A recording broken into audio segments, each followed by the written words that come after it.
Shalom, selamat pagi Bapak Ibu yang terkasih di dalam nama Tuhan Yesus Kristus.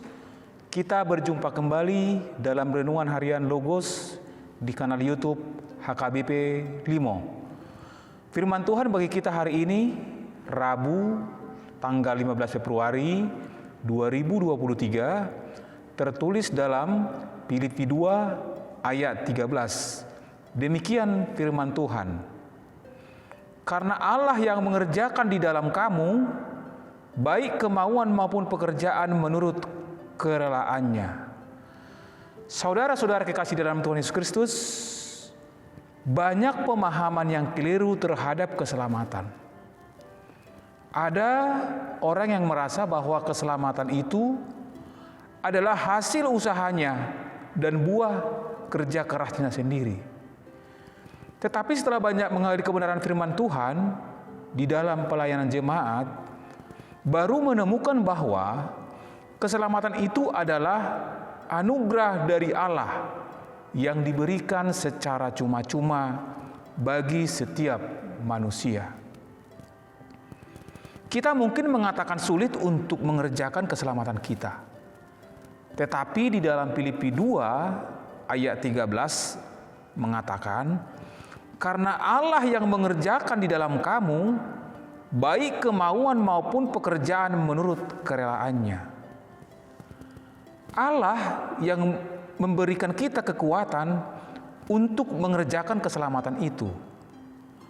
Allah yang bekerja di dalam diri kita untuk tetap taat dan setia, untuk tidak goyah dalam hidup kekristenan kita. Kemauan untuk diubah menjadi serupa dengan Kristus tentunya bukan hanya sekedar mau, tetapi juga harus mau untuk selalu hidup taat dan setia kepada Tuhan. Mengerjakan keselamatan adalah tanggung jawab kita pribadi lepas pribadi. Tetapi untuk mengerjakan keselamatan harus terlebih dahulu minta tuntunan dan kuasa dari Rohul Kudus. Kita ingat akan perkataan Tuhan Yesus di dalam Yohanes 15 ayat 5. Di luar aku, kamu tidak dapat berbuat apa-apa. Tuhan Yesus pun berkata, kamu akan menerima kuasa kalau Roh Kudus turun atas kamu. Terus bagaimana caranya supaya kita Rohul Kudus tetap tinggal di dalam diri kita? Kita harus membuka diri dan hidup kudus. Tuhanlah yang bekerja di dalam diri kita. Kalau Tuhan kita bekerja terlebih dahulu di dalam diri kita, maka kita akan sulit untuk taat dan setia kepadanya. Prinsipnya adalah Allah terus bekerja di dalam diri kita terlebih dahulu, membuka diri kita sebelum Ia dapat bekerja melalui diri kita. Ketaatan harus dimulai dari dalam diri kita sendiri, kemudian keluar dalam bentuk tindakan dan perbuatan.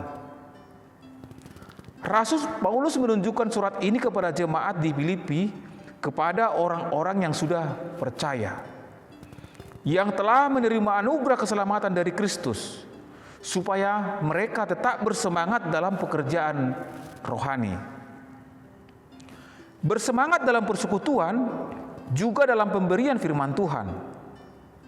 Walaupun ada orang yang tidak suka akan pelayanan mereka dan menyakiti mereka dari luar persekutuan, agar mereka tidak mundur dari pelayanan dan imannya, mereka tetap mengerjakan keselamatannya. Mereka diminta agar terus-menerus hidup selaras dengan ajaran keselamatan yang telah mereka terima. Ia ingin agar mereka menaati Allah sampai akhir, selama hidup mereka, walaupun tanpa kehadiran Rasul Paulus. Banyak sekali orang Kristen yang taat kepada Allah hanya karena tekanan dari luar saja, bukan karena kuasa yang ada di dalam dirinya. Paulus memperingatkan orang-orang Kristen yang ada di Filipi bahwa bukan karena kehadirannya di tengah-tengah mereka, maka mereka mau percaya kepada Tuhan. melainkan keinginan mereka untuk setia dan berkenan kepada Allah. Itulah yang terpenting. Mereka tidak dapat membangun hidup mereka pada Paulus, karena Paulus tidak selalu bersama-sama dengan mereka. Mengerjakan keselamatan ini berarti senantiasa hidup berpegang kepada kebenaran firman Allah. Contohnya, dengan tidak bersungut-sungut dan berbantah-bantah melakukan sesuatu, harus tulus dan ikhlas. Dengan menjalani hidup yang benar, menjadikan kita seperti bintang yang bercahaya terang benderang, sehingga menjadi tuntunan bagi orang-orang yang hidup di dalam kegelapan. Memang kelemahan daging dalam diri kita masih tetap ada. Namun kuasa kebangkitan Yesus Kristus dari kematian di atas kayu salib telah menyelamatkan kita, telah menyempurnakan kita dengan darahnya yang kudus. Kuasa itu telah tersedia dalam diri kita sendiri. Hanya tinggal bagaimana kita memakai kuasa Allah di dalam pelayanan kita atau di dalam kehidupan rohani kita. Kuasa ilahi dicurahkan ke dalam kehidupan kita melalui firman Allah. Kemudian kita dapat memakai kuasa Allah itu dengan berdoa. Kalau kita ingin agar kuasa Allah bekerja di dalam diri kita, maka kita harus menyediakan waktu setiap hari untuk membaca kebenaran firman Tuhan, merenungkan dalam hidup kita sehari-hari. Kita juga harus berdoa, karena doa adalah alat kedua yang dipakai Allah untuk bekerja di dalam kehidupan kita. Saudara-saudara yang terkasih dalam Tuhan Yesus Kristus, dalam kehidupan berkeluarga, kita seringkali diperhadapkan dalam situasi yang sulit untuk menaati Allah.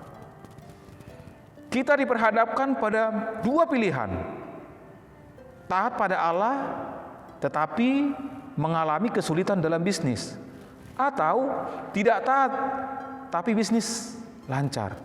Kita mau pilih yang mana? Apakah kita mau mengutamakan Tuhan di atas segala-galanya? Natur kita yang tercemar oleh dosa cenderung tidak bisa konsisten dalam menaati Allah. Kita seringkali taat dalam situasi-situasi tertentu saja. Kita juga tidak jarang menaati Allah, tapi dengan motivasi yang salah.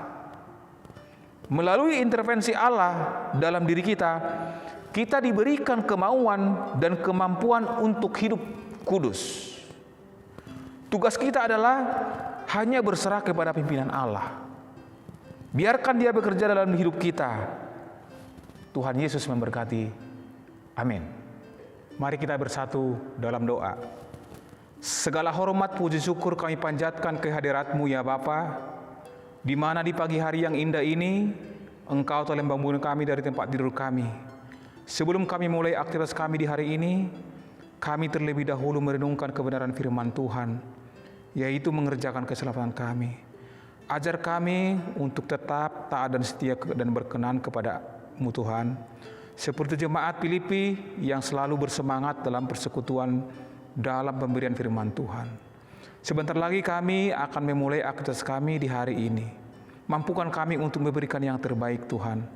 Apapun yang kami kerjakan hanya kemuliaan bagi nama-Mu. Di dalam Yesus Kristus kami berdoa dan mengucap syukur. Amin. Shalom. Tuhan Yesus memberkati.